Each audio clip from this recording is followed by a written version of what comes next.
नमस्कार, आदाब। Crime petrol dial 100 में आप सबका स्वागत है। इसकी शादी ऐसे धूमधाम से करेंगे, सारे लोग बरसों तक याद रखेंगे। लेकिन पैसे कहाँ से आएंगे धूमधाम के लिए? आज का एक केस गाजियाबाद से सटे एक इलाके का है, जहां एक ऐसे अपराध की रचना की गई जो सोच से भी परे है। एक ऐसा सनसनीखेज जुर्म जिसने पुलिस डिपार्टमेंट की रातों की नींद और दिन का चैन छीन लिया। सुरंग खोद के बैंक लूटा है, मतलब तगड़ी प्लानिंग की होगी। तो इंसान 2 ही बार गड्ढा खोदता है, जब ज्वेलरी छुपानी हो तब, या किसी की लाश।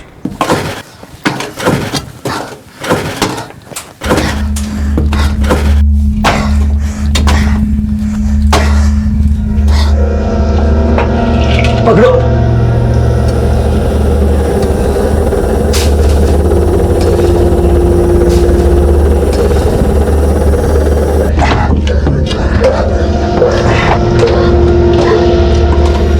पकड़ो।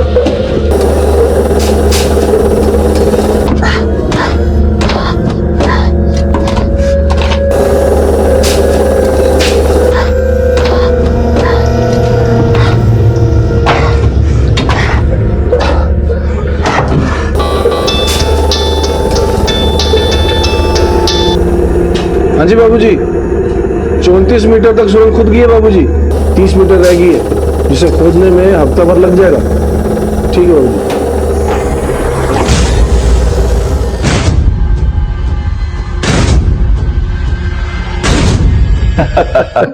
नहीं, 17 तारीख तक सारी तैयारियां हो जाएगी, आप चिंता न करिए। जी बहुत अच्छा, बहुत अच्छा। ये लोग आ गई हमारी रेशमा।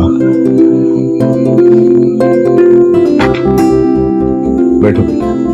बहुत होनहार और सुशील है। जिस घर में जाएगी खुशियों से भर देगी मेरी बेटी उस घर को।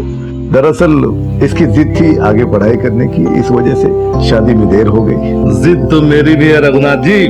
मैं अपने बेटे की शादी इतने धूमधाम से करूं जिसके बारे में कोई सोच भी ना सकता हो। आप बिल्कुल फिक्र मत करिएगा, इकलौती बिटिया है हमारी। इसकी शादी ऐसे धूमधाम से करेंगे कि सारे लोग बरसों तक याद रखेंगे। तो फिर इस रिश्ते को पक्का माने? आप अपने बात से मुकरिएगा तो नहीं? अरे नहीं, आप बिल्कुल फिक्र मत करिएगा भंडारी जी। अरे अब तो समझी जी कहिए। तब तो इसी बात पे मुंह मीठा करना बनता है।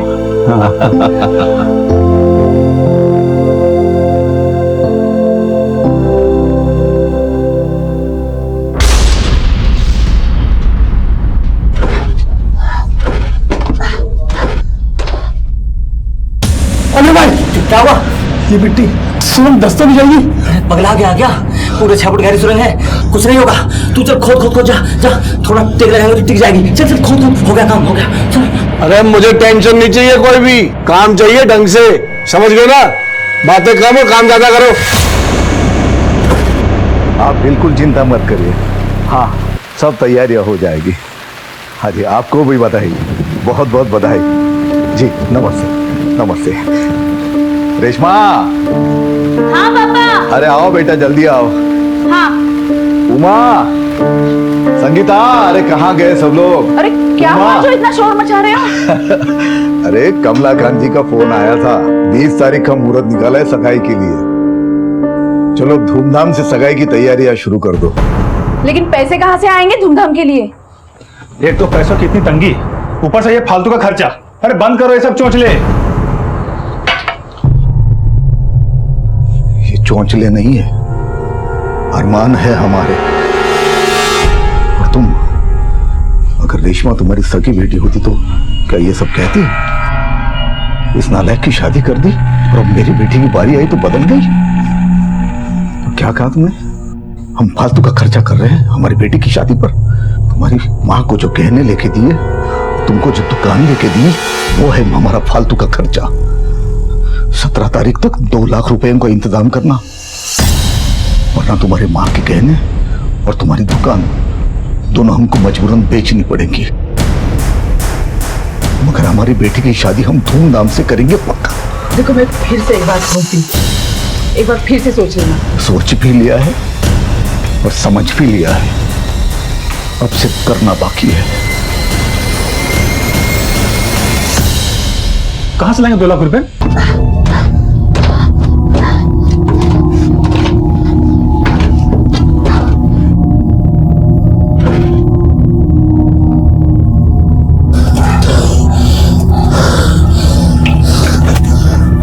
अनिल भाई चक्कर आ रहे हैं मुझे। क्या हुआ? महाराज अनिल भाई मुझे पानी डाला था। दम घुट रहा मेरा।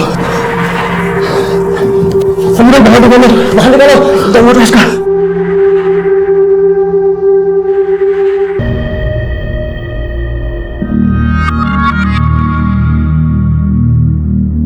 पापा आपका हल्दी वाला दूध। ये लेंगे, देखो एक से बढ़ के एक है। ऑनलाइन जो चाहिए पसंद कर लो।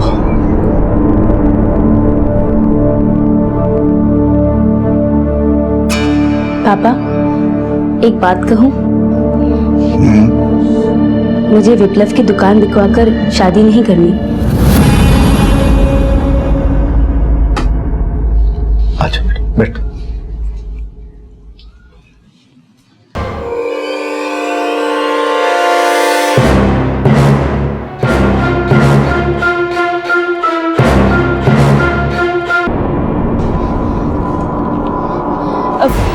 एक्सक्यूज मी, मुझे इंस्पेक्टर साहब से मिलना है, बहुत जरूरी काम है। ठीक है, अब यहाँ बैठिए, मैं अभी पूछ कर आता हूँ। सुनिए, आप अंदर जा सकती हैं।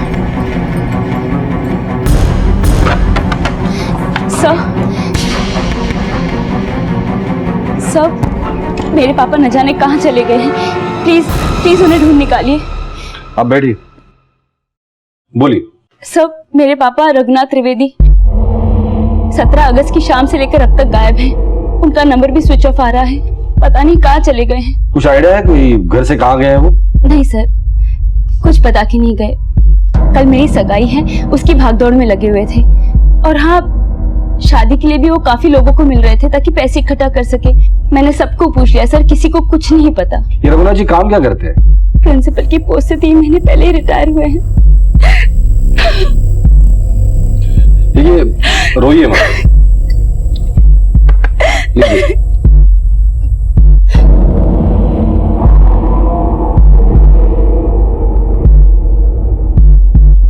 हाँ सर, याद आया। पापा बनारस जाने की सोच रहे थे चाचा के पास में, ताकि वो पैसों का इंतजाम कर सके। पापा नहीं चाहते थे कि पैसों की किल्लत की वजह से शादी की तारीख बदली जाए। हमने वहां पे भी फोन कर लिया, वहां पर भी नहीं है वो। रघुनाथ जी की फोटो और फोन नंबर बाहर दे दीजिए, हम उन्हें ढूंढने की कोशिश करते हैं। ठीक है सर।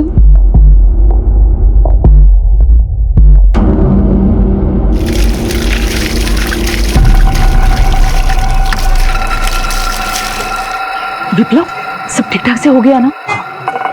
चल जल्दी कपड़े बदल ले।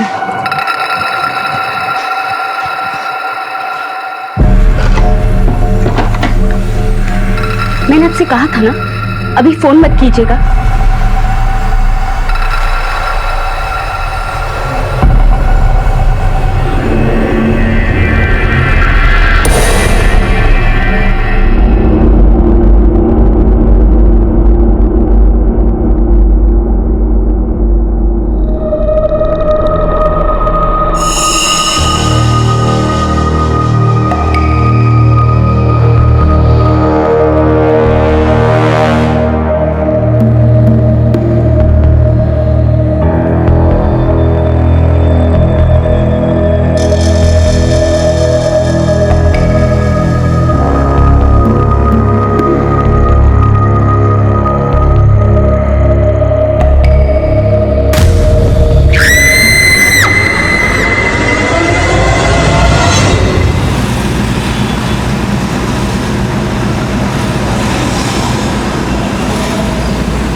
लॉकर रूम तुमने खोला था? हाँ सर। तुम कितने बजे आए? मैं अपने टाइम पे आया था सर, पर सुबह को आया जब ऐसा कुछ नहीं था। ऐसे में दिखा।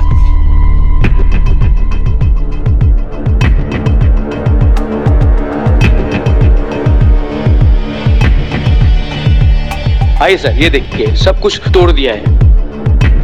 ये देखिए सर, 4 दिन बाद बैंक खुले सर, और वो सारे लॉकर तोड़े हुए सर, सब कुछ लूट के ले गए सर। मेरे हिसाब से कम 6 से 7 करोड़ रुपए के कैश और गहने हैं।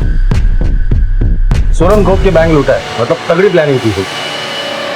गुप्ता, सुरंग में उतरो और देखो ये बाहर कहाँ निकलता है। जी साहब।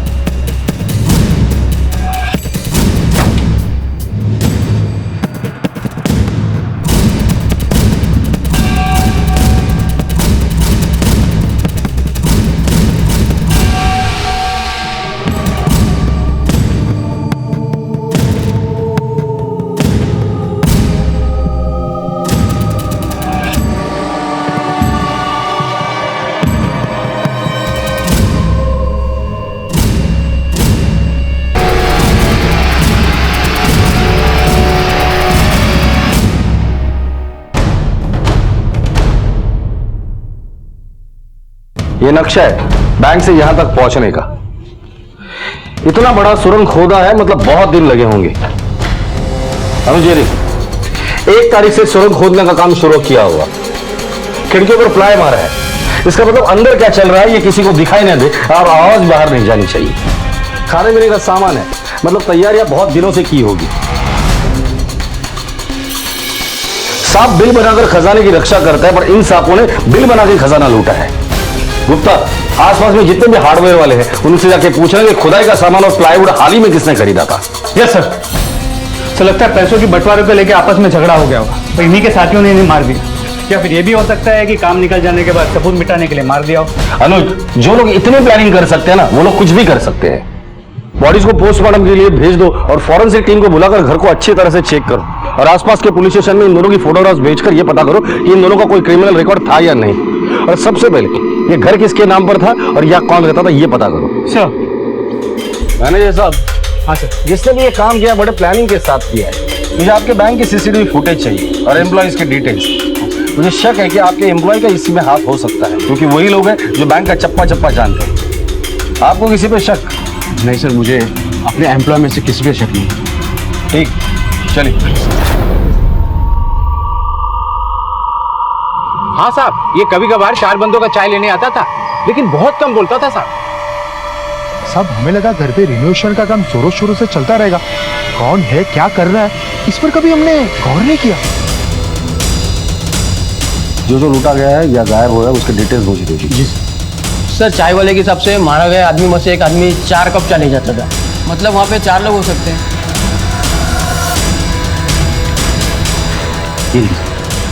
सर टोटल 86 लॉकर, उसमें से 50 लॉकर तोड़े गए थे। मैंने आपको सीसीटीवी फुटेज और स्टाफ डिटेल्स के बारे में पूछा था, उसका क्या हुआ? सर मैं आपको पूछा था। Thank you sir. उस घर के मालिक का पता चल गया है। नाम सुनेंगे तो आप हैरान हो जाएंगे। कौन है? आज सुबह रेशमा जिस रिटायर्ड प्रिंसिपल की रिपोर्ट लिखवाने आई थी वही है। मेरे पापा रघुनाथ त्रिवेदी 17 अगस्त की शाम से लेकर अब तक गायब हैं। एक लंबी सुरंग खोदकर लुटेरों ने एक असंभव दिखने वाली घटना को अंजाम दिया था। इस लूट को अंजाम देने का तरीका और प्लानिंग दोनों को बहुत सूझबूझ के साथ अमल में लाया गया था। एक तरफ घर में 2 अनजान लोगों की लाशें मिली थी और दूसरी तरफ यह पता चला था कि वो घर लापता हुए रघुनाथ त्रिवेदी का था। ये दोनों ही बातें पुलिस के लिए चौंका देने वाली थी। आखिर क्या हकीकत थी उन 2 लोगों की मौत की और रघुनाथ के लापता होने के पीछे रहस्य क्या था? क्या रघुनाथ त्रिवेदी इस रॉबरी में शामिल था या फिर यह मामला इससे भी ज्यादा संगीन था?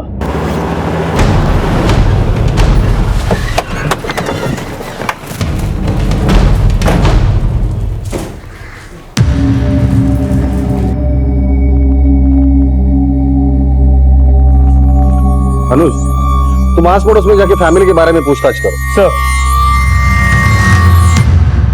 आप में से कोई इन दोनों को जानता है? नहीं सर। ये क्या है? सर्च वारंट है, घर की तलाशी लो। ऐसे कैसे? सर्च वारंट है हमारे पास। कमाल है सर, हमने अपने पापा की गुमशुदगी की रिपोर्ट लिखवाई, अब आप हमारे घर आकर 2 अनजान लोगों की तस्वीर दिखाकर हमारे घर की तलाशी ले रहे हैं।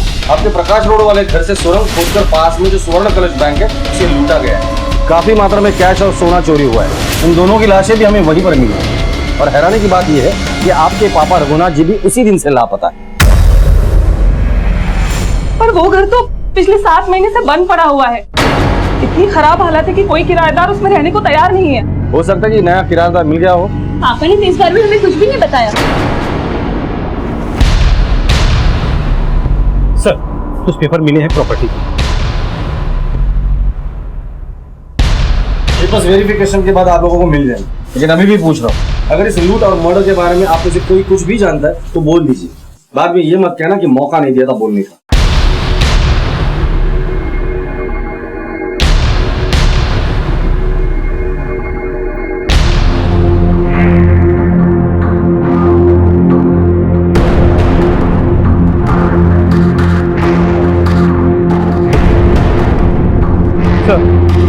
आस पड़ोस के लोगों से पता चला कि घर के लोगों की आपस में बनती नहीं। इसके अलावा ये भी बताया कि रघुनाथ जी को पैसे की काफी जरूरत, काफी कर्जे में, बेटी की शादी के लिए पैसे नहीं। लेकिन इस कॉन्ट्रैक्टर का कहना है कि इसे तैयारी के पैसे एडवांस में दे दिए गए।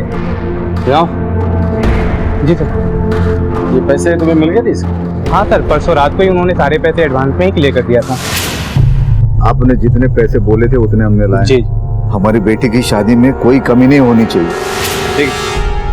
सर, आप लोग कैसे मेरे पापा पर शक कर सकते हैं? वो बहुत ही अच्छे और ईमानदार इंसान है। हमने कई शातिर अपराधियों को देखा है जो अपराध करने के पहले अपने आप को शरीफ दिखाते हैं। इस वक्त सारे सबूत आपके पापा के खिलाफ हैं। एक बात बताओ, अगर शादी के लिए पैसे नहीं थे तो इतनी तैयारी कैसे हो रही है? उन्होंने कहा था उन्होंने पैसों का बंदोबस्त कर लिया। लेंगे, देखो ऑनलाइन जो चाहिए पसंद करो, पैसों की चिंता मत करना। बैंक लूट कर।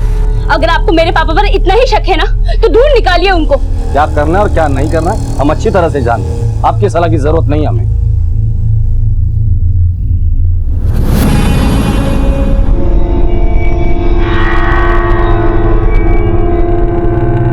अनुज, हो सकता है इस रॉबरी में पूरी फैमिली इन्वॉल्व है। सब पे नजर रहे। सर,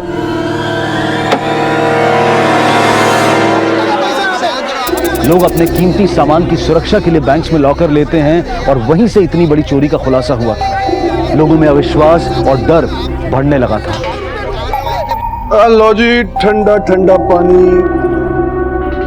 गाजियाबाद के स्वर्ण कलश बैंक में लूट। क्या? अरे देखो, खबर छपी है फोटो के साथ। आनंद विहार के बैंक में लूट।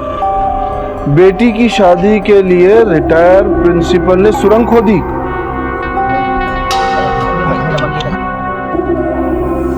ठीक है, थैंक यू सर। उन दोनों मरे हुए लोगों की पोस्टमार्टम रिपोर्ट के मुताबिक उन्हें एक देसी पिस्टल से मारा गया है, वो भी 1 मीटर से कम की रेंज से। ये रघुनाथ के कॉल रिकॉर्ड्स क्या कहते हैं? सर, उनकी मोबाइल की लास्ट लोकेशन उस 5 किलोमीटर के रेडियस में, जहां उनका अपना घर और बैंक दोनों पड़ता है। इसके अलावा और कुछ पता नहीं चला है। रघुनाथ के फोन रिकॉर्ड में जितने भी कॉल्स आए थे सबको वेरीफाई करो, शायद कुछ हाथ लग जाए। सर, उनके बैंक के सामने वाले घर के पड़ोसियों के हिसाब से उनके घर में करीब 2 हफ्ते से ज्यादा से काम चल रहा था और उसी बीच रघुनाथ जी भी गायब हो गए। सर, मुझे तो लगता है या तो इस लूट का हिस्सा है या उनके साथ कोई साजिश हुई है। अगर उनके साथ साजिश हुई है तो अभी तक उनकी लाश क्यों नहीं मिली हमें? सर ये देखिए, बैंक के पिछले 2 हफ्ते के सीसीटीवी फुटेज। सर, ये रघुनाथ जी जिस आदमी से बात कर रहे हैं, ये मरे हुए उन 2 लोगों में से एक है।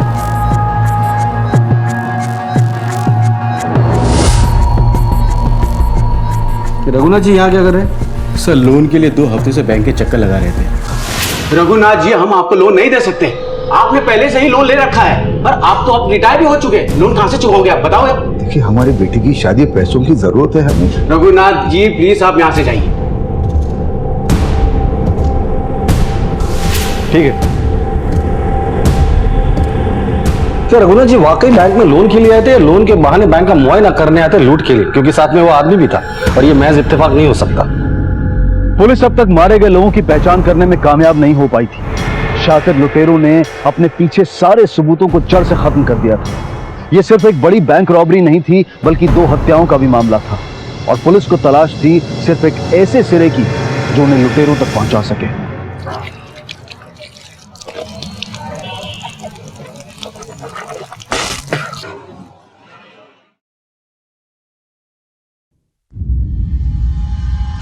वीर जी 1 मिनट अखबार दिखाना।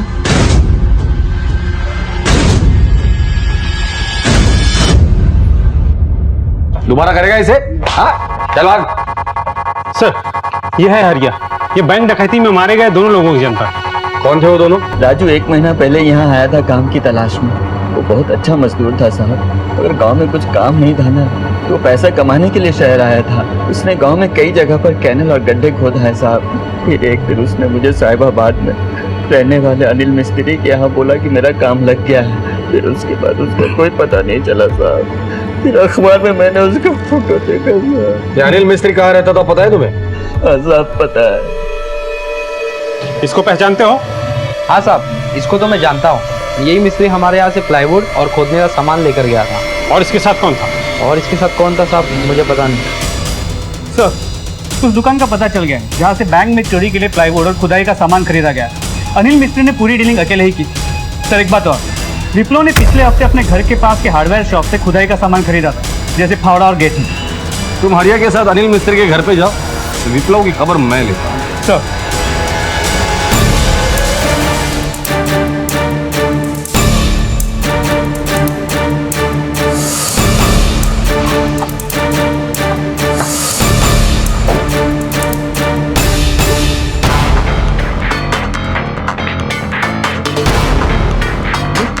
तलाशी लेनी है घर की। फिर से? हाँ, कुछ चीजें छूट गई थी। घर का कोना कोना छान मारो। सर आप गलत शक कर रहे हैं हम लोगों के ऊपर।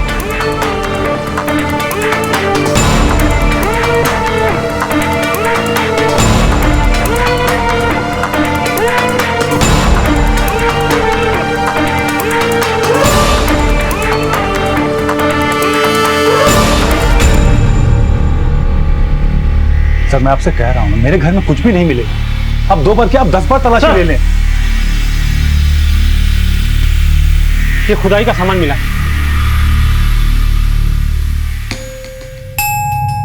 पिछली बार अगर अच्छे से तलाशी ली होती तो दोबारा यहाँ आने की नौबत नहीं आती। ये सामान तुमने पिछले हफ्ते में क्यों खरीदा था? माँ ने कहा था सर। कुछ बोलेंगी आप? वो इन्होंने हमें धमकी दी थी कि अगर पैसों का इंतजाम नहीं कर पाए तो वो मेरे गहने और विप्लव की दुकान बेच देंगे। 17 तारीख तक 2 लाख रुपए का इंतजाम करना, वरना तुम्हारी माँ के गहने और तुम्हारी दुकान दोनों हमको मजबूरन बेचनी पड़ेगी। हम डर गए थे। मैंने मेरे सारे गहने और विप्लव की दुकान के कागजात एक डिब्बे में भर दिए और यही जमीन में गाड़ दिए।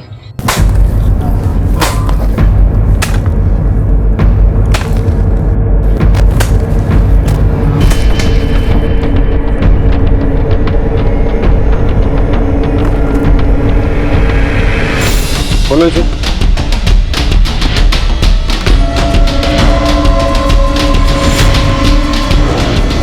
लगता है आप लोगों को गड्ढा खोदने का काफी तजुर्बा है। बैंक में सुरंग भी ऐसे ही बनाया था क्या? इंसान 2 ही बार गड्ढा खोदता है, जब ज्वेलरी छुपानी हो तब, या किसी की लाश। ज्वेलरी और पेपर को वेरीफाई कराओ, इनके है या लूट के। ओके। सवाल अब भी यही था कि रघुनाथ कहाँ थे। क्या उनका इस चोरी में कोई हाथ था या उनके परिवार में से किसी का कोई हाथ था? मारे गए 2 लोगों की शिनाख्त राजू मजदूर और अनिल मिस्त्री के रूप में हो चुकी थी। अब बारी थी कड़ियों से कड़ियां जोड़कर उन मुख्य अपराधियों तक पहुंचने की जिन्होंने इस नामुमकिन सी दिखने वाली डकैती को अंजाम दिया था। आखिर कौन थे वो दूसरे 2 आदमी और उनका बापूजी से क्या संबंध था? और क्या रघुनाथ त्रिवेदी के गायब होने और इस डकैती के बीच में कोई कनेक्शन था? पुलिस अब बड़ी मुश्किल से मिले अनिल मिस्त्री के घर तक जा पहुंची थी। ये है अनिल मिस्त्री का घर साहब।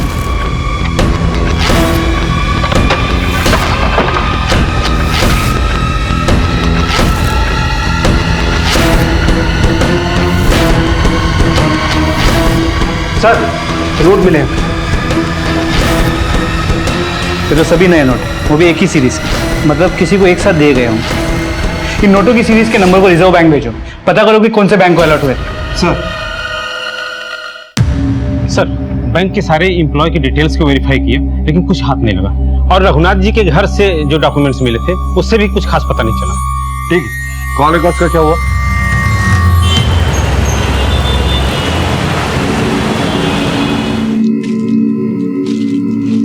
सुनो, ये मोबाइल रिपेयर करवाना है। इसमें तो मिट्टी भर गई है, कम से कम 500 रुपए लगेंगे, कल आना। ये मोबाइल में ऐसे नहीं छोड़ सकता, तुम अभी के अभी से रिपेयर कर दो, मैं तुम्हें 2000 रुपए देता हूँ। लो 2000 रुपए। मोबाइल 1500 का है ये, तुम रिपेयर करो ना। सर रघुनाथ जी की सारी कॉल्स वेरीफाई की, मगर कुछ हाथ नहीं लगा। हो सकता है इस रॉबरी के लिए रघुनाथ ने कोई नया नंबर इस्तेमाल किया। जितने भी सर्विस प्रोवाइडर है उनसे जाके पता करो क्या उन्होंने रघुनाथ या उसके फैमिली को कोई नया नंबर इशू किया है या नहीं। Okay sir. हम आपके आगे हाथ जोड़ते हैं, आप इस रिश्ते के लिए मना मत कीजिए। बाबूजी पैसे का इंतजाम कहीं ना कहीं से कर ही लेंगे। देखिए, हम किसी बैंक डकैत के घर में अपने बेटे की शादी नहीं कर सकते। बाबूजी ऐसा कर ही नहीं सकते, आपको जरूर कोई गलतफहमी हुई है। चलिए हमें मान भी गए कि इस बैंक डकैती में उनका हाथ नहीं, किसी गलत काम में उनका हाथ नहीं, लेकिन क्या आपके पास इतना पैसा है कि ये शादी धूमधाम से करवा सके?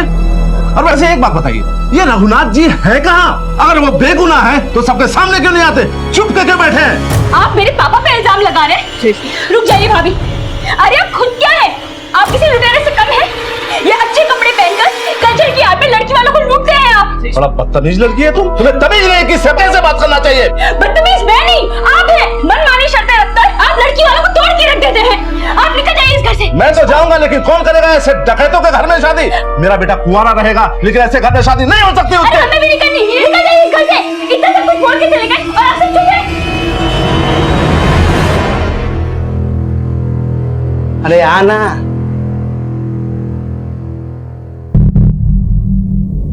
ये चैन हमें बेचनी है।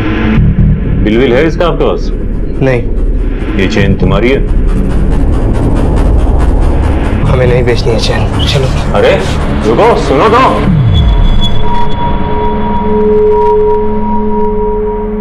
हमें पैसों का इंतजाम करना होगा, किसी ना किसी से तो बात करनी ही पड़ेगी। अब क्या करोगे पैसों का? लड़के वाले तो चले गए ना, मैं उन लोगों को मना लूंगी, पर उससे पहले हमें पैसों का इंतजाम करना पड़ेगा। अभी कह देती हूँ, मुझसे पैसों की उम्मीद नहीं करना। तुम्हारे पापा भी पता नहीं कहाँ चले गए। अगर मेरी बात मान ली होती ना तो आज ये दिन नहीं देखने पड़ते।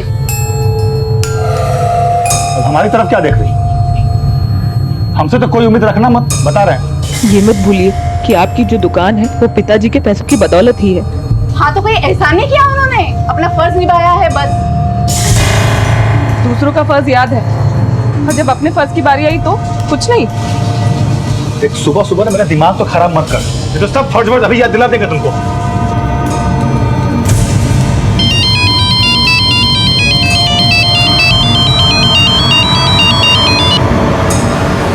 रेशमा, उमेश बात कर रहा हूँ। देखो रेशमा, तुम पैसों की चिंता मत करो, मैंने सारा इंतजाम कर लिया है। रेशमा, मैं अपने मम्मी पापा को मना लूंगा, बस तुम उन्हें एक बार सॉरी बोल देना।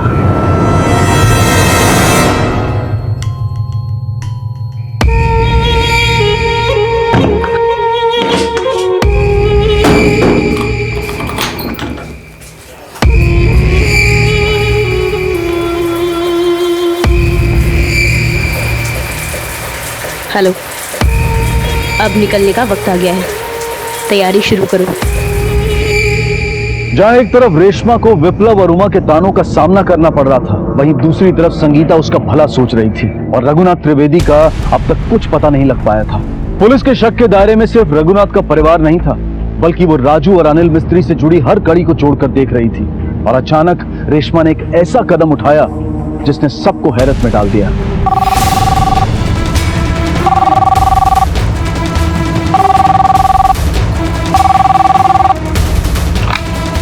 पीएसआई अनुज, गाजियाबाद पुलिस स्टेशन। सर, मैं संगीता बोल रही हूँ। हाँ बोलिए। रेशमा घर पर नहीं है और उसका सामान भी घर पर नहीं है। क्या? पता नहीं कहाँ चली गई है। सर, आप घर पे जल्दी आ जाइए। ठीक है माते।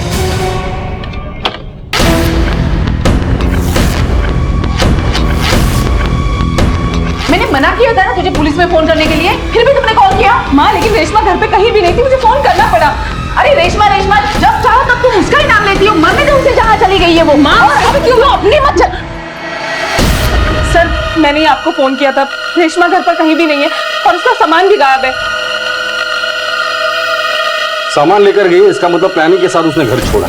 अरे नाम खराब कर दिया है कलमुई ने हमारा, अब वो वापस ना आए वो ही बेहतर है। पहले आपके पति रघुनाथ जी गायब हो जाते, फिर आपकी बेटी रेशमा। माजरा क्या है? हम पता लगा लेंगे। सर, इस बैंक रॉबरी में रेशमा भी शामिल तो नहीं? हो सकता है बाप बेटे ने मिलकर ये बैंक रॉबरी की हो। बाप की लाडली थी ये रेशमा। अगर रघुनाथ जी कहीं छुपे हुए तो रेशमा उससे मिलने की कोशिश जरूर करे। हो सकता है कि रेशमा ही हमें रघुनाथ और बैंक रॉबरी में शामिल लोगों तक पहुंचा दे। रेशमा के कॉल रिकॉर्ड निकालो और उसकी फोटोज हर पुलिस स्टेशन में सर्कुलेट करो और खबरियों को काम पे लगा दो। सर, रेशमा की कॉल रिकॉर्ड्स, उसका फोन स्विच ऑफ होने से पहले आखिरी बार इस नंबर से बातचीत हुई। यह नंबर अभी भी एक्टिव है? जी सर, अभी भी एक्टिव है।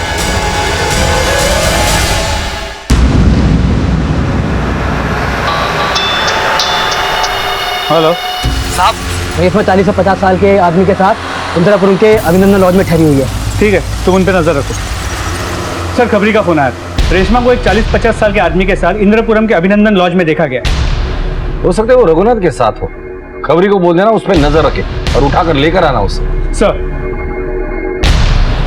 पुलिस अब तक रघुनाथ का पता नहीं लगा पाई थी और इतनी बड़ी बैंक डकैती से जुड़े हर पहलू की बारीकी से जांच कर रही थी। और रेशमा का इस तरह घर से भागकर किसी के साथ देखा जाना एक बड़े खुलासे का संकेत दे रहा था।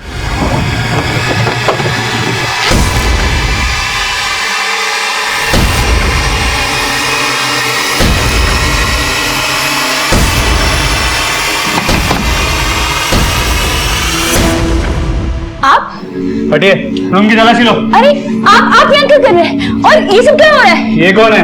इसके साथ यहाँ क्या कर रही हो? ये मुकुल है। हम दोनों एक दूसरे से प्यार करते हैं। प्यार? हाँ सर। ले चलो इन्हें। बात सुनिए सब। क्या प्लान था? मैं और मुकुल एक दूसरे से बहुत प्यार करते हैं, लेकिन हम दोनों में उम्र और जाति का फासला है, इसलिए हम दोनों को भागना पड़ा। क्या रघुनाथ जी ये बात जानते थे? हाँ, पापा ने एक बार हम दोनों को साथ में गार्डन में देख लिया था। इसमें हमें पता है कि मुकुल अच्छा इंसान है, लेकिन मुकुल और तुम में जो उम्र और बिरादरी का फासला है, ये फासला तुम दोनों को समाज में जीने नहीं देगा। हमारा सपना था कि हमारी राजकुमारी की शादी हम किसी राजकुमार के साथ धूमधाम से करेंगे। अगर हमारा ये सपना टूट गया तो तुम हमारा मरा हुआ मुंह देखोगे। मैंने पापा की बात मान ली। उमेश, उससे शादी करने के लिए मैंने हाँ कर दी, लेकिन पापा के लापता होते ही उमेश के लालची परिवार ने अपना असली रूप दिखाना शुरू कर दिया। माँ और विप्लव दोनों बात बात पे मुझे ताने देते थे और इस बार मैं झेल नहीं पाई, और ऐसे वक्त में मुकुल के अलावा मुझे और कोई रास्ता नहीं दिखाई दिया। सर, मैं रेशमा से बहुत प्यार करता हूँ। ऐसे वक्त में बस इसका मैं साथ दे रहा था। हम दोनों शादी करने वाले थे। अनुज, रेशमा के घर वालों को इन्फॉर्म करो कि वो मिल गई है।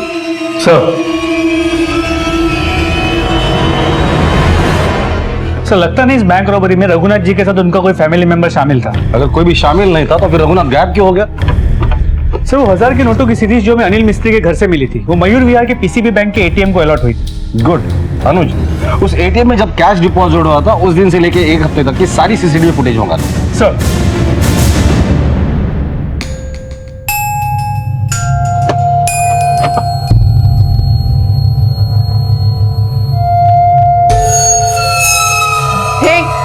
खबरदार, जो घर के अंदर पैर भी रखा तुम दोनों ने, जैसे आए हो वैसे ही निकल जाओ। सुन लिया? निकलो भैया से। तुझे बुढ़ापे में शर्म नहीं है इसे घर से भगाते हुए? हाँ, आज जिसकी वजह से बाबूजी ने घर छोड़ दिया है और अब ये लड़की हमारे मुंह पे कालिक पोत रही है। अरे यही तो फर्क है ना इसकी और हमारी बिरादरी में। देखिए, मेरी बिरादरी के बारे में बात मत करिए, अपने गिरेबान में झांकिए। एक तो आप लोग अपना फर्ज नहीं निभाते, और जो निभाता है उसकी मदद भी नहीं करते। खोट तो आपकी बिरादरी में है। निकलते वरना जान से मार दूंगा मैं।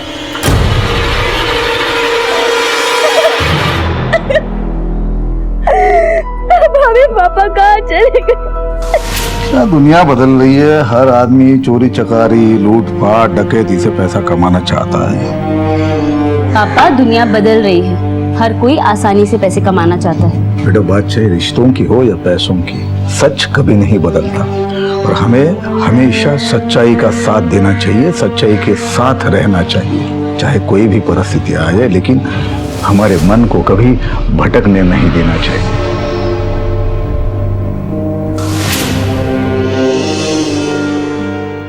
सर, उस एटीएम के सीसीटीवी फुटेज को चेक किया तो पता चला उन 2 दिनों में सिर्फ 6 लोगों ने 10,000 या उससे ज्यादा की अमाउंट विड्रॉ की। जब इन 6 अकाउंट्स को हमने वेरीफाई किया तो पता चला उनमें एक अकाउंट ऐसा है जिसमें कभी 5 या 10,000 से ज्यादा बैलेंस था ही नहीं, लेकिन अचानक 3 हफ्ते पहले उसमें 2 लाख रुपए डिपॉजिट हुए। अच्छा, चलो पता करते हैं उस अकाउंट का इस सुरंग के साथ क्या कनेक्शन है। सर, उन नई सीरीज की करेंसी रीफिल हुई थी जो अनिल मिस्त्री के यहाँ से मिली थी। पुलिस ने हर एक अकाउंट होल्डर को वेरीफाई करना शुरू किया जिसने इस बीच वहाँ से पैसे निकाले थे, और फिर हाथ लगा एक ऐसा अकाउंट होल्डर जिसके लगभग खाली पड़े अकाउंट में 3 हफ्तों में अचानक एकदम से पैसों की ट्रांजैक्शन बढ़ गई थी। पुलिस का उस पर शक अब यकीन में बदल गया। नई सीरीज की करेंसी रीफिल हुई थी जो अनिल मिस्त्री के यहाँ से मिली थी। पुलिस ने हर एक अकाउंट होल्डर को वेरीफाई करना शुरू किया जिसने इस बीच वहाँ से पैसे निकाले थे, और फिर हाथ लगा एक ऐसा अकाउंट होल्डर जिसके लगभग खाली पड़े अकाउंट में 3 हफ्तों में अचानक एकदम से पैसों की ट्रांजैक्शन बढ़ गई थी। पुलिस का उस पर शक अब यकीन में बदल गया।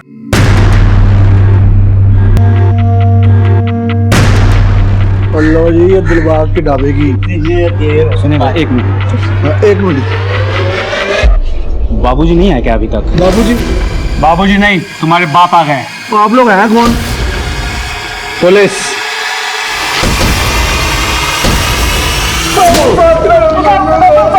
अब सच्चाई का सुरंग खोदना शुरू कर दो वरना और मारूंगा। हमको हमारे लीडर बालेश्वर बाबूजी ने ये बैंक लूटने का प्लान बनाया था। हमने उस जगह की अच्छी तरह से रैकी की हुई थी और लूट का सही समय देख रहे थे। मैं पहले बिल्डिंग कॉन्ट्रैक्टर के पास काम करता था, उसके साथ मैप बनाता था, इसलिए थोड़ी बहुत जानकारी थी कंस्ट्रक्शन की। मैंने पूरे एरिया को अच्छे से चेक किया था साहब कि बीच में कोई सीवर लाइन या वायरिंग या कोई बिल्डिंग कंस्ट्रक्शन की फाउंडेशन न रखी। हम दोनों के सर पे बाबूजी का हाथ था, बस हमें जरूरत थी एक कुशल कारीगर की और मेहनती मजदूर की, क्योंकि हमें बहुत मुश्किल से मिले साहब। और फिर हमने उनको ऐसे सपने दिखाए कि वो हमारे लिए रात दिन सुरंग खोदने को तैयार हो गए। देखो भाइयों, हम हैं 4 लोग और हमारे गुरु बापूजी। लेकिन वो है कहाँ पर? अरे वक्त पड़ने पर वो भी सामने आ जाएंगे। बस इतना ध्यान रखो कि हमें एक सुरंग खोदनी है जो हमारी किस्मत बदल देगी। सबको इतना पैसा मिलेगा कि हफ्ते में लाख रुपए भी खर्च करोगे ना, पूरी जिंदगी खर्च नहीं कर पाओगे। अब बताओ, भिखारियों की जिंदगी जीना चाहते हो या राजाओं की? राजाओं की। चीयर्स। अरे करो ना चीयर्स। चीयर्स। ये हुई ना बात।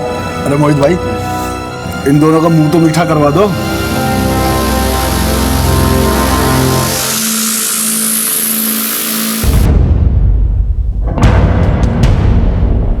कल शाम को यहीं मिलना, परसों से काम शुरू, ठीक है?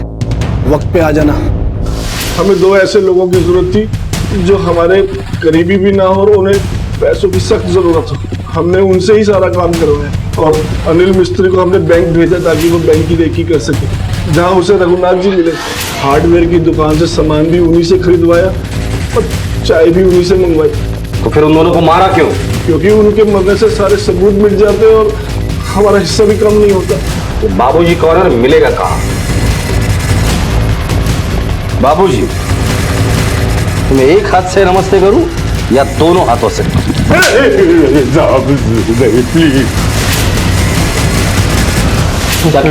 बोलना शुरू कर, बोलना शुरू कर। साहब, मेरा उस बैंक में एक अकाउंट और एक लॉकर है और मैं चाहता था कि किसी भी बैंक के स्ट्रांग रूम में कोई सीसीटीवी कैमरा नहीं होना सर। सामने खाली पड़े रघुनाथ जी के घर को देखकर मेरे दिमाग में एक आइडिया है सर। ढाबे का मालिक दिलबाग और मोहित पे मेरे बहुत सारे कर्जे थे, इसलिए उनका कर्जा मुक्त और आगे की जिंदगी ऐशो आराम से बीते, इसलिए मैंने उन लोगों को ये प्लान बताया। इन सब में रघुनाथ जी का क्या रोल था? साहब, अनिल मिस्त्री के जरिए हमने रघुनाथ जी का मकान कम कीमत पर किराए पर लेने की बात की थी, लेकिन उन्होंने मना कर दिया। फिर हमने उन्हें 2 साल का किराया एडवांस में देने की बात की तो झट से राजी हो गए। साहब, हमने उन्हें 1 लाख रुपए एडवांस भी दिए और उनका मकान मरम्मत करवा के देने का वादा भी किया। अब वो बहुत खुश हो गए थे। सर, उनका इस चोरी से कोई लेना देना नहीं था। साहब, सब कुछ प्लान के हिसाब से चल रहा था, पता नहीं कहाँ से रघुनाथ जी आ गए।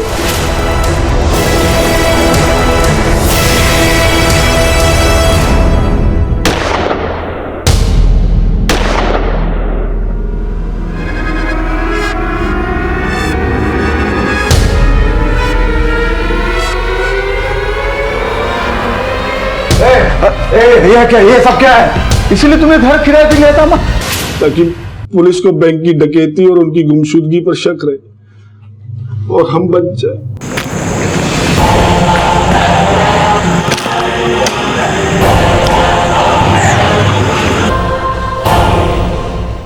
चोरी के सारे गहने मेरे ज्वेलरी शॉप में है। मैं सारे गहने धीरे धीरे पिघला कर बेचने वाला था।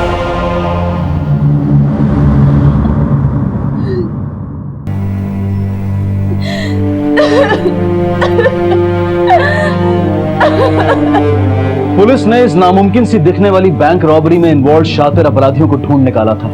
चोरी का सारा सामान मिल चुका था, लेकिन खो चुकी थी 3 जानें, 2 गरीब और जरूरतमंद मजदूरों की और एक रघुनाथ त्रिवेदी की।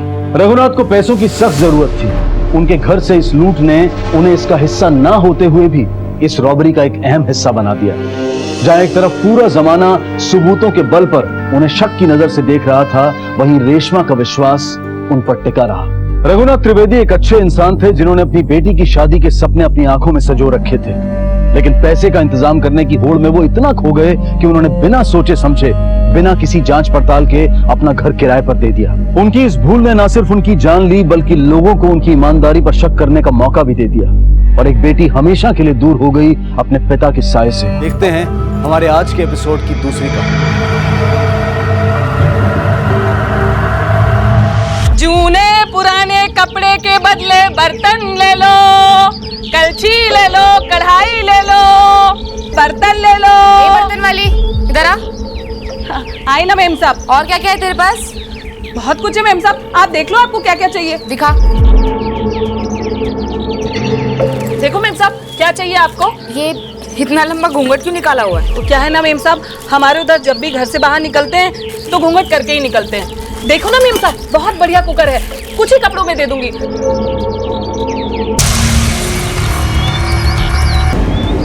ये ले, कुछ कपड़े कम है, ठीक है, अगली बार ले जाना। मेम साहब जरा इसको रखवा दो ना। बर्तन ले लो। क्या है अजी, दिन भर चें चें चें चें। हाँ। अभी रुको।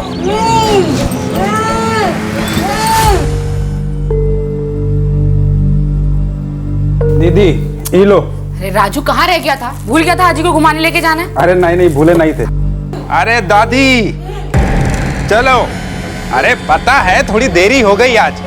चलो आज हम आपको दुर्गा जी के मंदिर लेके जाएंगे। आई? हाँ शुभ उठा तो नहीं ना? नहीं अभी तक तो नहीं उठा।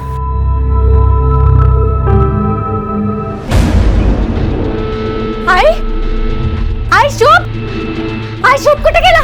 अरे वहीं होगा, देखना पालने में। आई पाले में नहीं है शुभ। शुभ कहाँ है?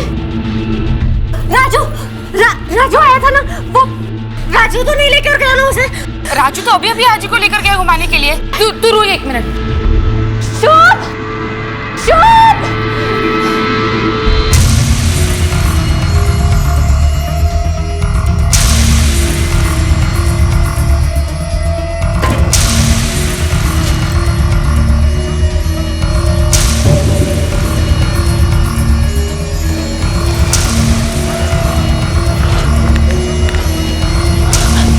हेलो, हाँ मैंने बच्चा उठा लिया है।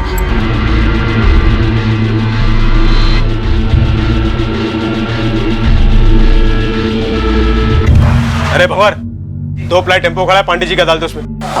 ए छोटू, वो पांडे जी का टेम्पो आया, उसमें 2 प्लाई डाल दे। अरे राम। हाँ बेटा बोलो। बाबा शुभ कुठे मिळत नाही। क्या? आप जल्दी से आ जाइए बाबा। हाँ मैं आ रहा हूँ बेटा। क्या हुआ? घर चलो जल्दी। आई शुभ। मिल जाएगा।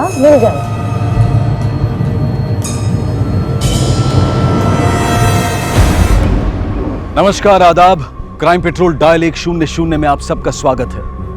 दिन दहाड़े मुंबई के उपनगर मीरा रोड में पुराने कपड़ों के बदले बर्तन बेचने वाली औरत एक नवजात शिशु को उसकी अपाहिज और गूंगी दादी की आंखों के सामने से उठाकर ले जाती है। इतनी आसानी और तेजी के साथ वो इस काम को अंजाम देती है कि किसी को शक होने के पहले ही वो सबकी आंखों के सामने से इस नवजात शिशु को लेकर ओझल हो जाती है। कौन थी ये औरत और इस बच्चे को चुराकर वो क्या हासिल करना चाहती थी? हम सब ने ऐसे कई किस्से सुने होंगे या अखबारों में पढ़े होंगे जहां छोटे बच्चों को अगवा कर लिया जाता है, लेकिन हमारा आज का ये केस क्या सिर्फ बच्चे की किडनैपिंग से जुड़ा हुआ है या फिर बच्चे की किडनैपिंग सिर्फ एक शुरुआत है एक ऐसे खौफनाक अपराध की जिसे देखकर आप हैरान रह जाएंगे।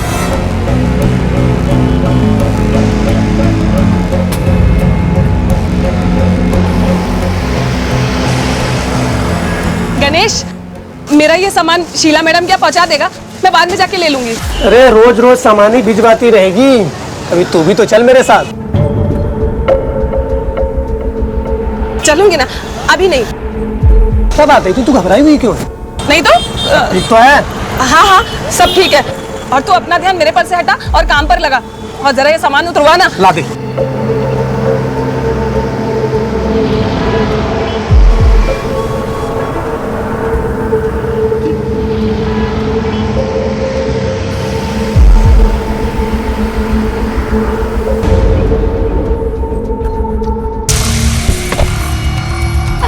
आई मेरा शुभ कहाँ है? क्या हुआ बेटा? क्या हुआ? मामा अच्छा ठीक है, मिल जाएगा, ढूंढेंगे उसे, मिल जाएगा। बट मेरी ये समझ में नहीं आ रहा कि घर में 3-3 लोग थे, उसके बाद भी घर के अंदर घुसकर किसी ने बच्चे को उठा लिया।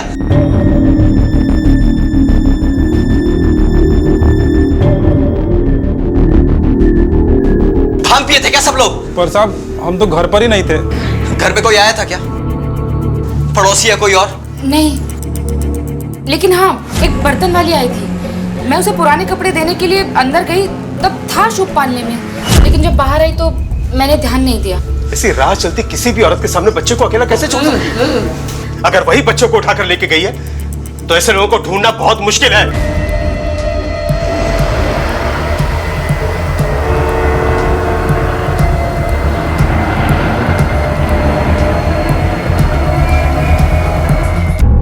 पुलिस को फोन करके बताना पड़ेगा।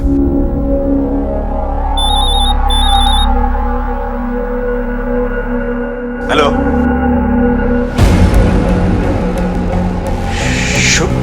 शुभ तुम्हारे पास है? 10 लाख जो चाहिए तुम्हें मिल जाएगा। मेरे नाती को कुछ नहीं होना चाहिए। हेलो हेलो हेलो, क्या हुआ बाबा? बाबा शुभ का है? मेरे शुभ को ला दो बाबा, मेरे शुभ को ला दो बाबा। कुछ नहीं होगा बच्चा, लेके आ जाऊंगा उसको।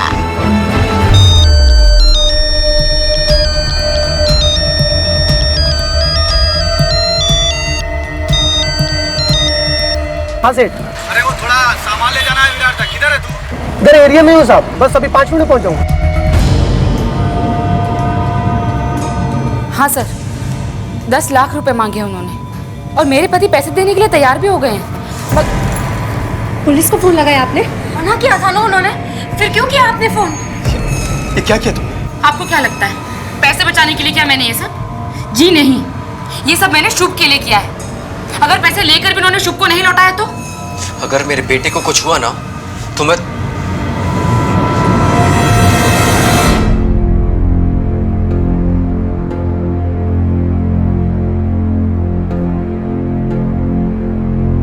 चलो आया। हाँ रखती हूँ। अरे यहाँ तो एक टोकरी है, कोई टूटने वाला सामान तो नहीं है? अरे कुछ नहीं यार, पुराने कपड़े और बर्तन है। तुम लोग माल भरो फटाफट, मैं चाय पी जाता हूँ। अच्छा।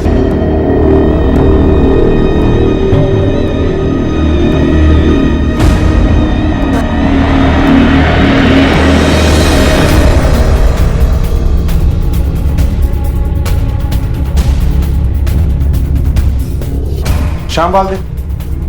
इंस्पेक्टर साहब, मैं आपके सामने हाथ जोड़ती हूँ, आप प्लीज यहाँ से चले जाइए। हमें आपकी मदद की जरूरत नहीं है। आपकी मदद लेकर हम अपने बच्चे की जान खतरे में नहीं डाल सकते।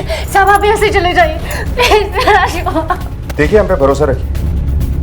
हमसे मदद लेकर आप अपने बच्चे की जान को खतरे में नहीं डाल रही हैं, बल्कि उसकी मदद कर रही हैं। अब टाइम खराब करे बिना ये बताइए कि आप लोगों को किसी पे शक है? जी हाँ, पुराने कपड़े लेकर एक बर्तन बेचने वाली आई थी, मुझे उस पर पूरा शक है। हो ना हो उसी ने हमारे शुभ को उठाया है। उसने ना लंबा घूंघट भी किया हुआ था। इतना लंबा घूंघट क्यों निकाला हुआ है? तो मैं उसका चेहरा नहीं देख पाई। आपने भी उसे नहीं देखा?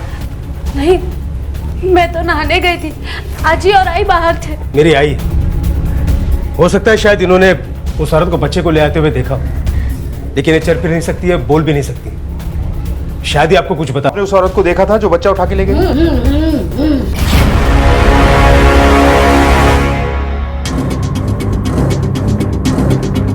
श्याम जी, इस तरह इनके सामने उस औरत का बच्चा उठा के ले जाना इस बात की तरफ इशारा करता है कि वो जानती थी कि ये चिल्ला भी नहीं पाएंगी। मतलब जिसने भी ये किडनैपिंग की है वो आपके परिवार के बारे में अच्छी तरह से जानता है। लेकिन हमारा तो किसी के साथ में कोई छोटा मोटा झगड़ा भी नहीं है, फिर क्यों करेगा कोई ऐसा? उसने फिरौती के लिए कॉल किया है, तो ये किडनैपिंग उसने पैसों के लिए की है, दुश्मनी के लिए नहीं। खैर, जिस नंबर से आप लोगों के पास फिरौती के लिए कॉल आया था, हम उसके बारे में पता लगाने की कोशिश कर रहे हैं। लेकिन इस दौरान अगर दोबारा आपके पास कॉल आता है तो हमें तुरंत बताइए। तांबे, हाँ सर। वायरलेस पे इन्फॉर्म करो कि अभी शांति नगर मीरा रोड से 3 महीने के एक बच्चे को किडनैप किया गया है। आस पड़ोस के लोगों से पूछताछ करो।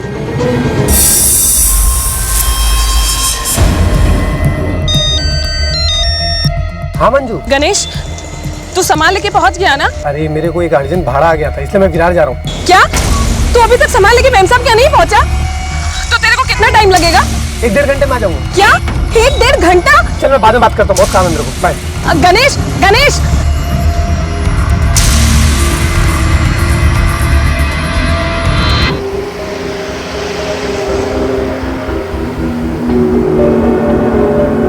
आपने आसपास में किसी बर्तन बेचने वाली औरत को देखा था? वो बघितलं होतं साहेब, लेकिन चेहरे पे घूंघट था ना।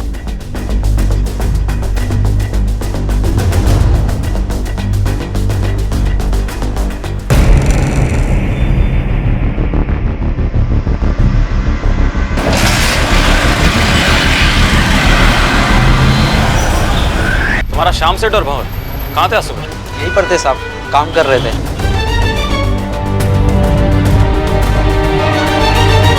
कुछ बताना चाहते हो क्या? सर, पड़ोसियों में से किसी ने भी उस बर्तन बेचने वाली को नहीं देखा, लेकिन पूछताछ के दौरान श्याम की फैमिली के बारे में पता चला है। माया, जिसने हमें फोन करके इन्फॉर्मेशन दी थी, वो दरअसल श्याम की दूसरी पत्नी है। करीब 15 साल पहले किसी बीमारी के चलते हुए श्याम की पहली पत्नी की मौत हो गई थी। श्याम ने दूसरी शादी माया से की थी, शशि पहली पत्नी से। उसका हस्बैंड भंवर श्याम की सनमाइका और प्लाईवुड की शॉप पर नौकर था। करीब 1 साल पहले ही श्याम ने अपनी बेटी शशि की शादी भंवर से करवाई। अपनी ही दुकान के नौकर से अपनी बेटी की शादी करवाना कुछ अजीब नहीं लगा? इसकी एक वजह थी सर। दरअसल शादी से पहले शशि की कुछ आपत्तिजनक फोटोग्राफ्स वायरल हो गए थे, जिससे उसकी काफी बदनामी भी हुई थी और कहीं भी उसका कोई रिश्ता नहीं हो पा रहा था। पड़ोसियों का कहना है कि इसीलिए श्याम ने अपनी बेटी की शादी भंवर से करवाई। इंटरेस्टिंग, काफी इंटरेस्टिंग स्टोरीज हैं इस फैमिली की। हो सकता है ये किडनैपिंग भी इस फैमिली की किसी स्टोरी का प्लॉट या सब प्लॉट हो, क्योंकि जिस तरह प्लानिंग से किडनैपिंग की गई है, इसमें कोई शक नहीं कि किडनैपर फैमिली की डेली रूटीन के बारे में अच्छी तरह से जानता था। वो जानता था कि शशि 11 बजे बच्चे की मालिश करने के बाद नहाने के लिए जाएगी। दादी और माया के अलावा वहां कोई नहीं होगा, और उसे ये अच्छी तरह से पता था कि सामने होते हुए भी दादी कुछ नहीं कर पाएगी। जिस वालदे परिवार से ये बच्चा शुभ किडनैप हुआ था, उस परिवार के सदस्यों का बैकग्राउंड सामान्य नहीं था। कुछ रिश्ते मजबूरी में जुड़े थे और कुछ बड़ी असामान्य परिस्थितियों में जुड़े या जोड़े गए थे। तो क्या वर्तमान में घटी इस घटना का संबंध इस परिवार या इस परिवार के किसी सदस्य के अतीत से था, या कोई दुश्मन था जो इस परिवार से किसी तरह का कोई बदला ले रहा था, या कोई दोस्त था जो अब दुश्मन बन चुका था, या फिर कोई ऐसा जिसका इस परिवार से कोई रिश्ता नहीं था?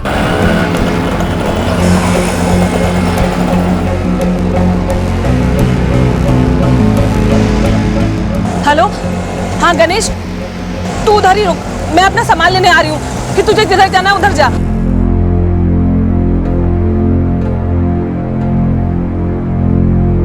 मुझे पता था आप यहीं होंगे। ये क्या कर रहे हैं आप? पुलिस ढूंढ रही है ना शुभ को, तो क्या जरूरत है अपना सब कुछ दांव पे लगाने की? तुमने शशि को कभी अपनी बेटी माना ही नहीं, लेकिन मैं बाप हूँ उसका। और ये पैसों का लालच ठीक नहीं है। ये पैसे मैंने कमाए, तुम्हें चाहिए ना, तुम्हें और दूंगा, लेकिन फिलहाल इन पैसों से शुभ की जान बच सकती है। जाने दो मुझे। ना बाप होना तो याद रहता है आपको, लेकिन आप मेरे पति भी हैं, ये बात आपको याद दिलानी पड़ती। आपकी बेटी का दर्द दूर करने के लिए मैं अपना बुढ़ापा नहीं खराब कर सकती। अरे, आप लोगों को पता है शशि कहाँ है? नहीं, क्यों, क्या हुआ? पता नहीं, घर पर भी नहीं है, कहीं चली गई है वो। तू यहाँ क्या कर रहे हो? देखो कहीं जाके उसको। हाँ, मैं देखता हूँ। मैं आ रहा हूँ।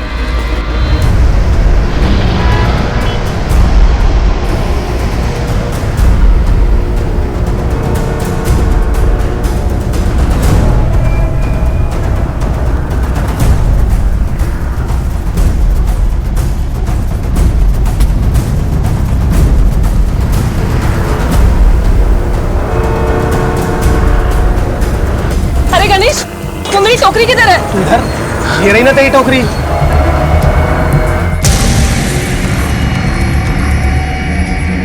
इसमें सामान था, वो किधर है? पागल हो गई तू, दिमाग खराब हो गया तेरा। जैसा तूने सामान दिया था वैसे के वैसे लेके आओ। बता तू किधर गया था? अरे यार, मैं जमील भाई के पास गया, उधर से माल लादा और चला आया इधर। किधर है जमील भाई की दुकान?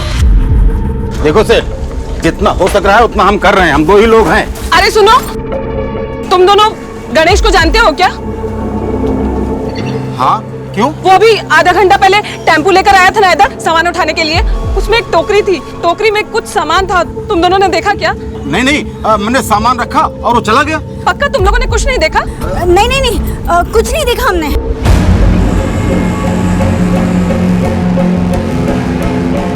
इन सवालों का जवाब मिलने में जहां अभी थोड़ा वक्त था, वहीं जिस बर्तन बेचने वाली महिला मंजू ने उस बच्चे को किडनैप किया था, वो भी उस बच्चे को खो चुकी थी। एक तरफ पुलिस मंजू की तलाश कर रही थी और दूसरी तरफ मंजू उस बच्चे को ढूंढ रही थी। क्या मंजू को वो बच्चा मिलेगा और सबसे बड़ा सवाल यह था कि कब और कैसे पुलिस के हाथ मंजू तक और मंजू से होते हुए उसके हैंडलर तक पहुंचेंगे।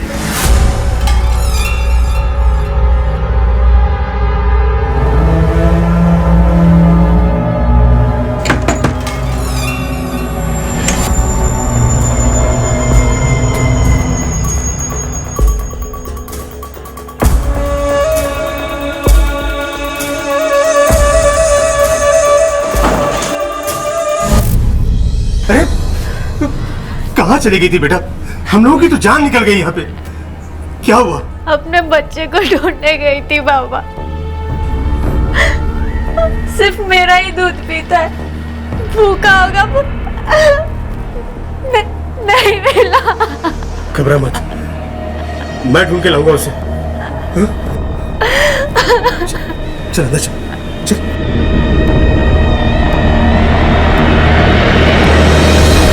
सर, हमारी टीम उस बर्तन वाली औरत का पता लगाने की कोशिश कर रहे हैं, लेकिन फिलहाल कुछ पता नहीं लग पाया है। हम अगर जिस नंबर से वो रैंसम कॉल आया था, वो नंबर मीरा रोड के एक शॉप पे लगे पीसीओ का है। उसके ओनर से मैंने बात की है, लेकिन वो भी बता नहीं पाया कि वो कॉल किया किसने था।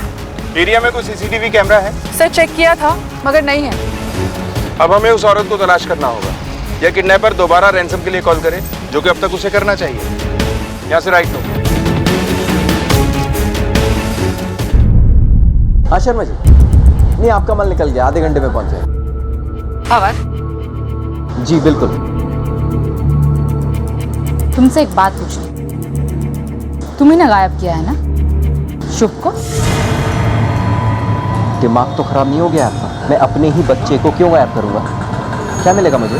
फिरौती की रकम, और मैं तुम्हें बहुत अच्छी तरह से जानती हूँ। तुम पैसों के लिए कुछ भी कर सकते हो। अच्छा, अगर आपको ऐसा लगता है ना तो पुलिस को जाकर सब कुछ बता दीजिए, असलियत खुद ब खुद सामने आ जाएगी।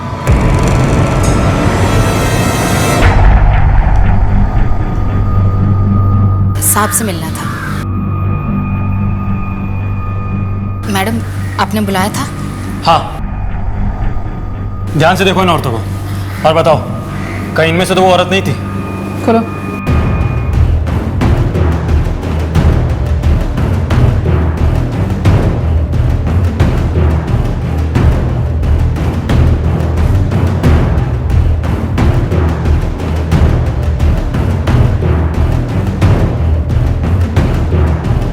सर, अगर वो इनमें से है भी तो भी मैं उसको नहीं पहचान सकती। मैंने आपको बताया था ना कि उसने लंबा घूंघट किया हुआ था।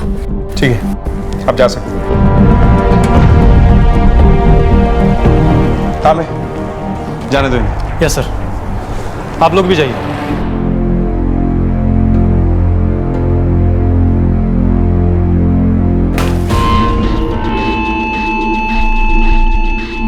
क्या हुआ बाबा? अरे बताओ ना क्या लिखा है, मुझे दिखाइए। मैं पुलिस को फोन करती हूँ। हाय, उन्होंने चिट्ठी भेजी है ना। आई वो लोग मेरे शुभ को लौटा रहे हैं ना। हाँ? ऐसा कुछ नहीं करोगी समझी, और अगर ऐसा कुछ किया ना तो मेरा मरा मुंह देखोगी।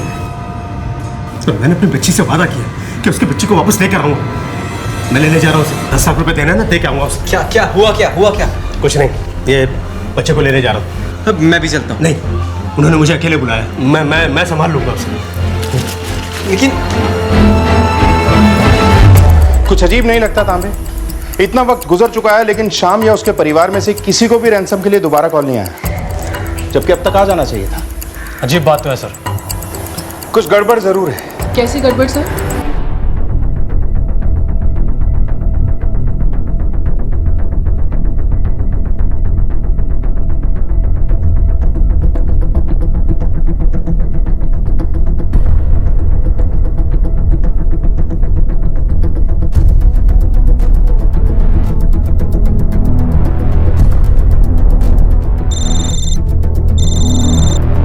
बोलो कामले।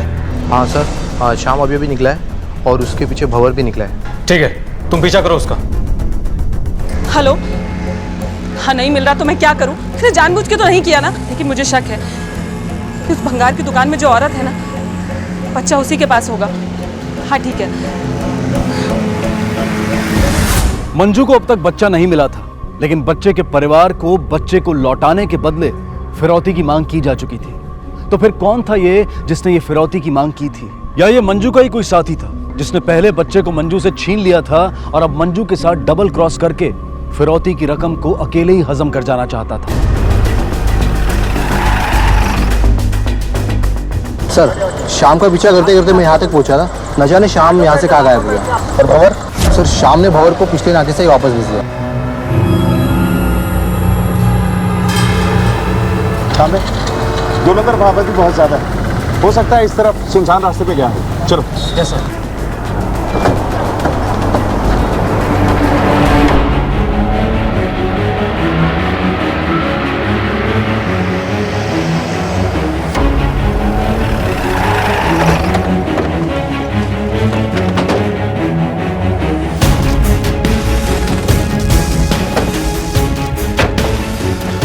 शाम की गाड़ी यहाँ है तो शाम भी आसपास ही होगा।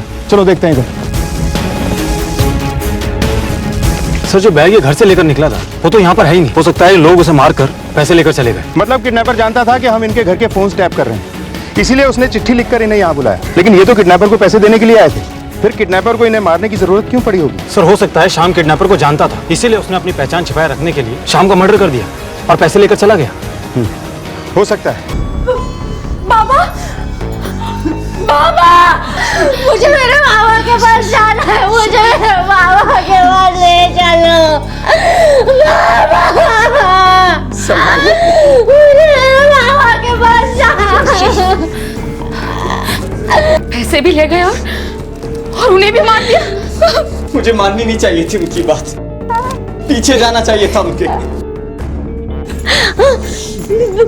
तो शुभ का है? इंस्पेक्टर साहब, मेरा बच्चा कहाँ है? देखिए, अगर आपके पिताजी का मर्डर और वो किडनैपर दोनों एक ही इंसान है तो आपका बच्चा अभी उसी के पास है। नहीं, इसका मतलब शुभ बाबा के कातिल के पास नहीं। मुझे मेरे बाबा शुभ को ले गया।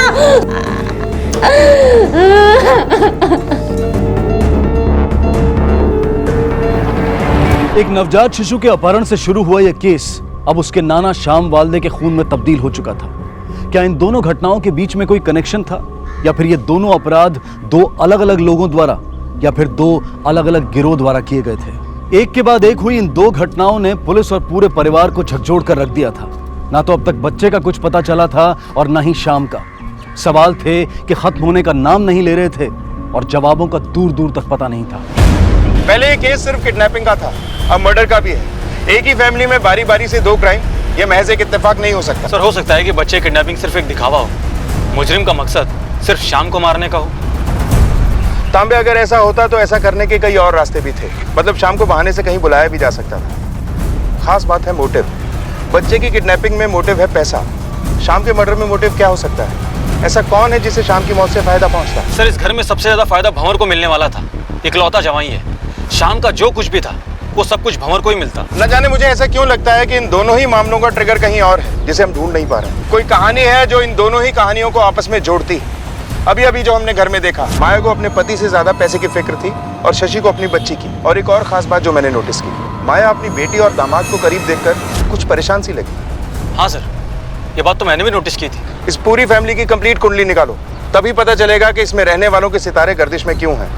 और वो नौकर राजू, वो काफी पुराना है इस घर में, उसे भी काफी कुछ पता होगा, उससे भी पूछताछ करो। Yes sir.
ना ही शशि दीदी के लड़के को चुराए हैं और ना ही साहब को मारे हैं साहब। इतना तो हम लोग भी जानते हैं, तू वो बता जो हम नहीं जानते हैं। इस फैमिली के बारे में जितना और जो कुछ भी जानते हैं सब बता। झूठ बोलने और छुपाने की कोशिश मत करना, वरना ऐसी सजा दूंगा जो तू सह नहीं पाएगा। बोल। सर ये इसके फोन में क्या मिला?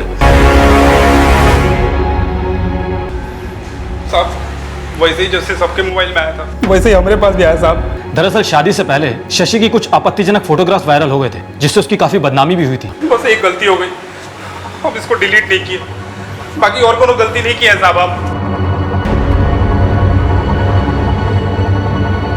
भंवर के साथ तुम्हारा अफेयर चल रहा था, जिसके चलते तुमने पहले बच्चे की किडनैपिंग का नाटक रचा, उसके बाद अपने पति श्याम का मर्डर करवा दिया। यही सच है ना?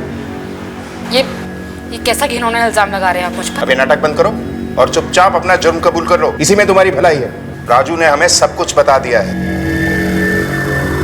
हाँ, ये सच है कि मेरा और भंवर का अफेयर था, लेकिन शशि के प्रेग्नेंट होने के बाद भंवर ने मुझसे दूरी बना ली थी। पहले मुझे लगता था कि वो खुद ब खुद मेरे पास आ जाएगा, लेकिन भंवर बिल्कुल बदल चुका था। माया के साथ वो रिश्ता रखना मेरी सबसे बड़ी गलती थी सर, और शशि से शादी के बाद मुझे अपनी उस गलती का एहसास हो चुका था, और जब वो माँ बनी तब तक मैं फैसला कर चुका था कि अपनी इस गलती को और नहीं बढ़ाऊंगा। इसलिए मैंने माया से दूरी बना ली। राजू के मोबाइल से हमें ये फोटो मिली है। ये जो लड़का है शशि के साथ फोटो में, जानते हो इसे? शर्ट उतारो। जी? अरे तेरे कान खराब है क्या? शर्ट उतार। पर शर्ट उतारो।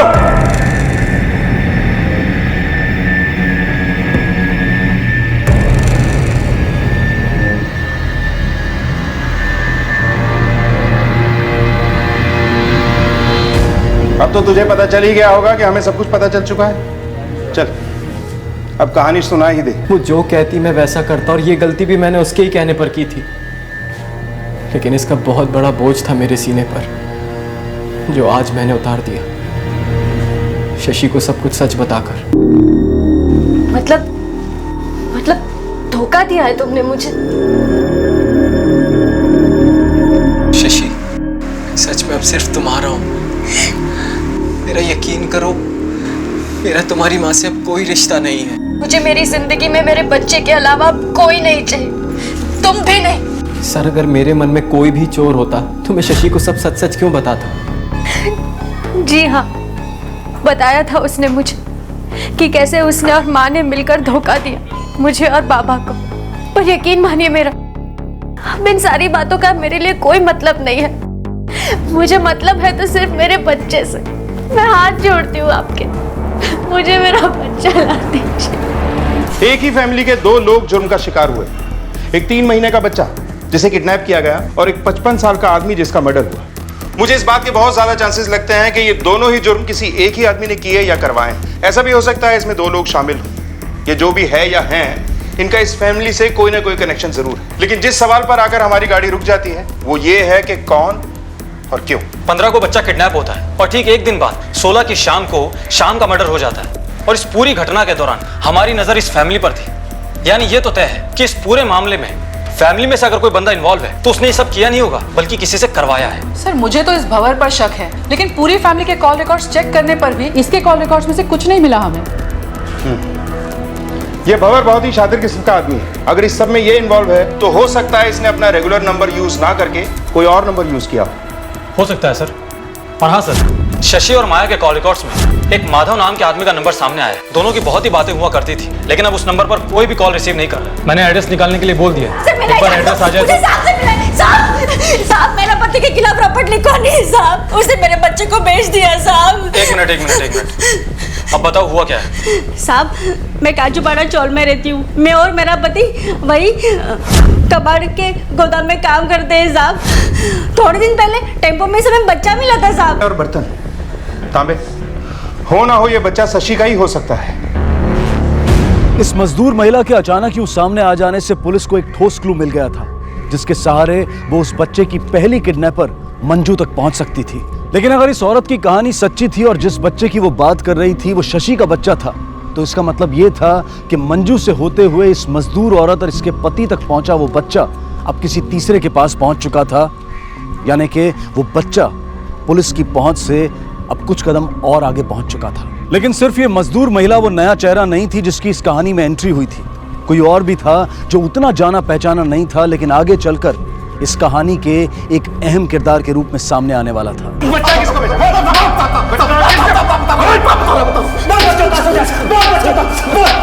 बोल, बच्चों कहां से उठाया? मुझे नहीं मालूम कौन सा बच्चा साहब वो भंगार वाली मंजू को बेचा साहब। वो टोकरी मंजू का ही था, पर मुझे नहीं मालूम उसमें बच्चा था साहब। सच कह रहा साहब, मुझे नहीं मालूम था उसमें बच्चा था। उस दिन मीरा रोड के शांति नगर के बाहर वो टोकरी उसने मेरे टेम्पो में रखा था और बोला शीला मैडम को जाके दे दो, मैं उधर से ले लूंगी। ये शीला मैडम कौन? साहब उनका बर्तन और जूने कपड़े का कारोबार है। मंजू जैसी बहुत सारी औरतों उनके लिए काम करती है। उस दिन जब मैं निकला वहाँ से तो मुझे गोदाम से फोन आ गया अर्जेंट डिलीवरी के लिए, तो मैं वहाँ चला गया। और ये बात जब मैंने मंजू को बताई, बहुत परेशान हो गई थी साहब। उसने मुझे बहुत कॉल की, तो मैंने बोला उसको मुझे बहुत देर लगेगी आने में। वो खुद जाके टोकरी ले आई थी साहब। ये मंजू कहाँ मिलेगी? साहब वो पीछे गली के नुक्कड़ पे शायद उसका लेफ्ट में मकान है साहब। कौन था वो?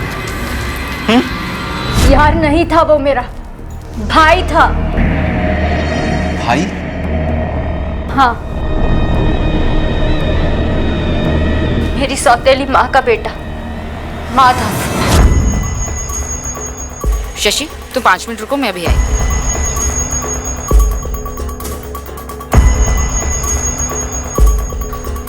बस इतने में पूरा महीना कैसे चलाऊंगा मैं? मुझे तो लगता है आपको मेरी फिक्र ही नहीं है। अरे नहीं माधव बेटा, ऐसी कोई बात नहीं है।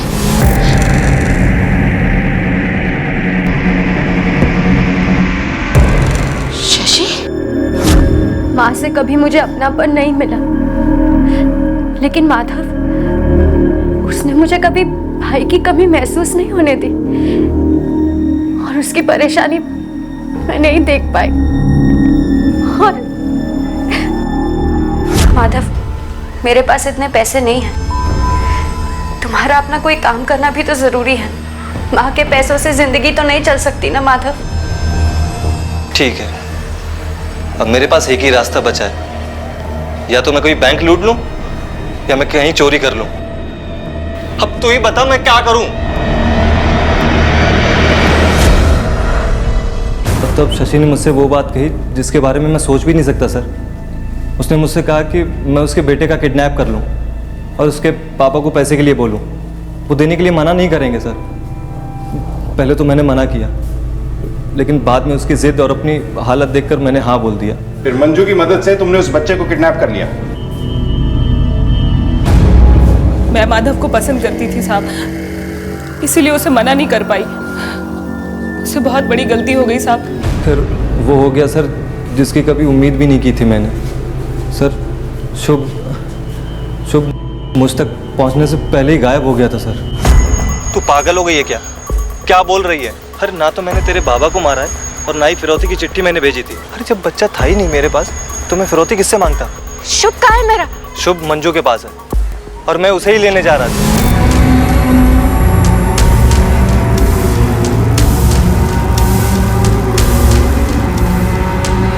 कौन था वो? मेरा शुभ। शुभ, मेरा बच्चा। हाजी, हाजी माजा शुभ। आपका भाई भी आपको बहुत याद कर रहा है। उसने बताया कि कितना गहरा संबंध था भाई बहन के बीच में, और क्या क्या किया है आपने अपने भाई के लिए। माधव ने आपको जो कुछ भी बताया सब सच है। शुभ की किडनैपिंग उसने मेरे ही कहने पर की थी। और आपके पिताजी का मर्डर? उसके बारे में मुझे कुछ नहीं पता है सर। सर मेरा यकीन कीजिए।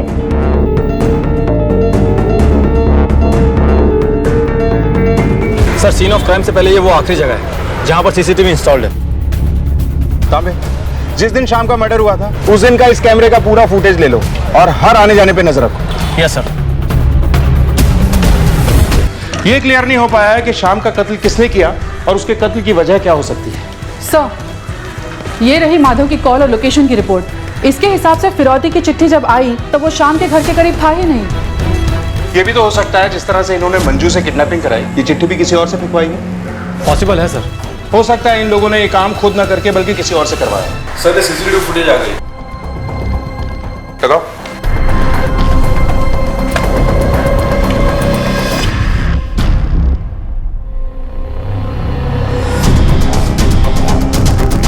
सर इसका मतलब भंवर जो भी कह रहा है वो सच है। रिवर्स करो इसे। ये वापस लौटा तो जरूर था, इसे वापस पुलिस स्टेशन बुलाओ। Yes sir.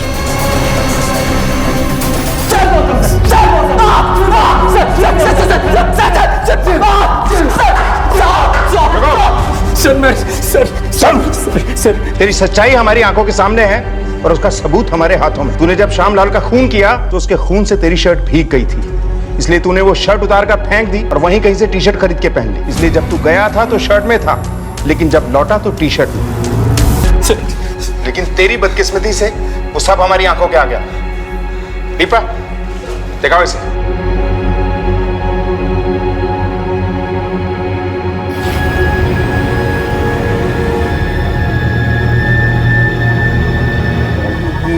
नहीं सर, मेरा मतलब हाँ सर, आप ठीक बोल रहे हैं कि मैंने शर्ट बदली थी, लेकिन उस पे खून के दाग नहीं थे। वो मैं कीचड़ में गिर गया था ना, इसलिए बदली थी सर मैंने। सर मैं सही कह रहा हूँ सर। तूने शायद मेरी बात ध्यान से नहीं सुनी। मैंने कहा था तेरी सच्चाई हमारी आंखों के सामने है और उसका सबूत हमारे हाथों में। वो शर्ट जो तूने फेंकी थी ना, वो हमें मिल गई। उस पर लगे खून की हमने जांच करवाई, वो खून शाम का है।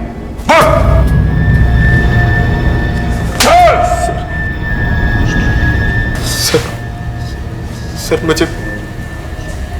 मुझे पता चल गया था कि हमारे बेटे को खुद शशि ने ही किडनैप करवाया था। दया की ज़रूरत मुझे भी थी। जब शशि दया दिखाई रही थी तो मैंने सोचा कि उसकी दया का इस्तेमाल थोड़ा मैं भी कर लेता हूँ।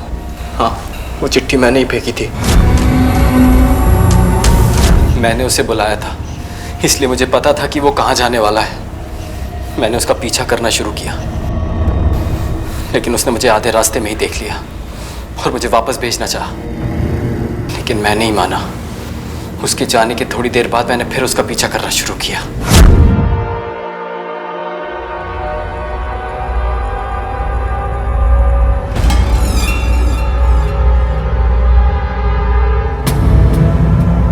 तो?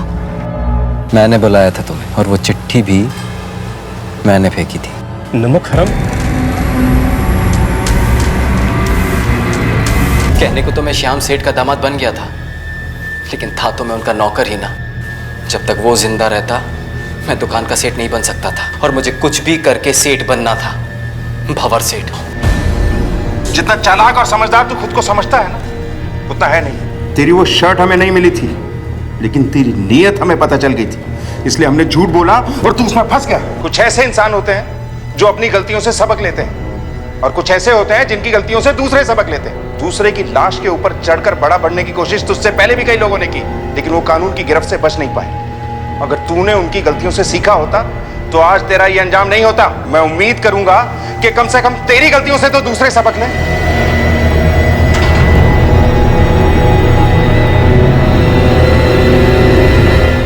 शशि अपने सौतेले भाई की मदद करना चाहती थी, इसलिए शशि ने अपने भाई के साथ मिलकर खुद अपने ही बच्चे की किडनैपिंग की प्लानिंग की, जो कि उल्टी पड़ गई।